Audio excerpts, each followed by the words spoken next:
Katz and Cosby, entertaining and informative on the Red Apple Podcast Network.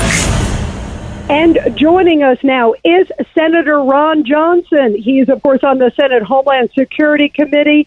And, Senator, you were superb today asking questions of Fauci, but yet he invoked the fifth, 111 times? What was your reaction? Well, he didn't answer any questions. I think Chairman Paul did a great job laying out the case in his opening statement. He had a great video that was devastating for Fauci. Josh Hawley, honing in on the fact that Fauci uses his government devices, his staff, to solicit awards worth over $1 million while Americans were dying. People globally were dying from the pandemic, probably created by the man-made created coronavirus based on the gain-of-function research he had funded for decades. So, no, it was not unexpected. My staff, there's only one of them who thought he'd actually answer questions. That guy lost the bet. So we were pretty well anticipating this. Even if you would have answered questions, we would have got basically non-response responses. So for my part, what I primarily try to do is raise the awareness of what the legacy media is not covering. The fact that injection injuries are real. They knew about them. They didn't warn the public. They're still not warning the public. These injection injured cannot get treatment. Just talk about how we push remdesivir, which nurses, by the way, refer to as run, death is near, versus, again, over $3,000 per treatment course versus ivermectin, hydroxychloroquine, which are literally dirt cheap, very safe, and from my standpoint, what I saw during the pandemic, very effective. Is this going to be a hard case to prove? I mean, by all the things that he's doing, I mean, there's something wrong. Every American feels like there's something wrong. By taking the 5, what do you think, Senator? Well, first, I think it's extremely easy to prove. I think we proved that today. I think, my Republican colleagues, like I said, Josh Hawley, Bernie Moreno, Rick Scott, James Lang. I'm going to miss some of them, but I think we all did a good job of laying out the truth, which is irrefutable. The problem we have here is even this has become a partisan issue. If you listen to the Democrats, they were still singing the praises of St. Fauci, the science.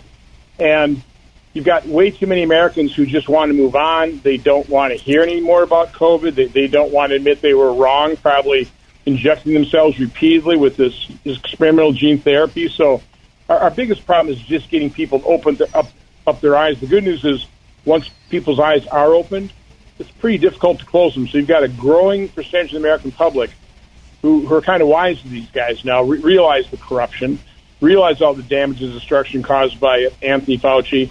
The very regrettable result of those two is a larger percentage of Americans, they don't trust their doctors anymore. They don't trust these institutions.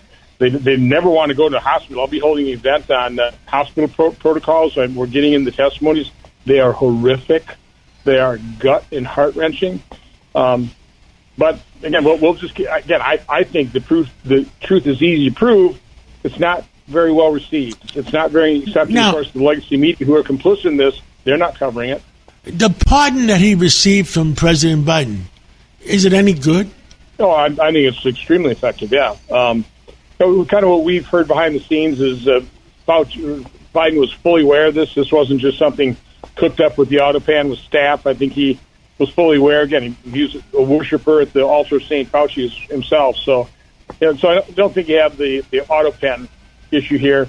And again, President's pardon authority is powerful. Now, that doesn't cover state charges, but you have statute of limitations, that type of thing. But guys, from my standpoint, I think exposure and accountability is the first step, and we took a major step.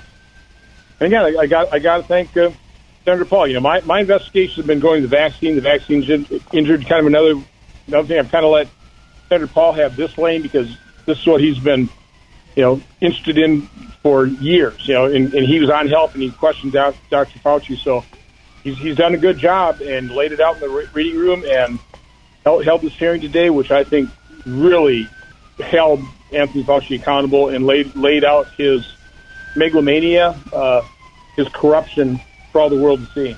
And Senator Ron Johnson, real quick, obviously, would you vote to hold him in contempt if the vote happens next week? I absolutely will vote, and the vote will happen. Now, will Democrats vote for contempt? I doubt it. So whether we pass through the Senate, I can't predict. Might be difficult because I think we need 60 votes on that. But I think it'll definitely pass through the Homeland Security Committee because every Republican senator was there, and every Republican senator saw what the world saw, a corrupt individual who's completely unrepentant. Understood. Well, Senator Ron Johnson, keep us informed. Thank you for everything you do for America. And you always tell, it must be the Wisconsin, and you always tell the American people the truth. And let's catch up again real soon. Thank you, Senator.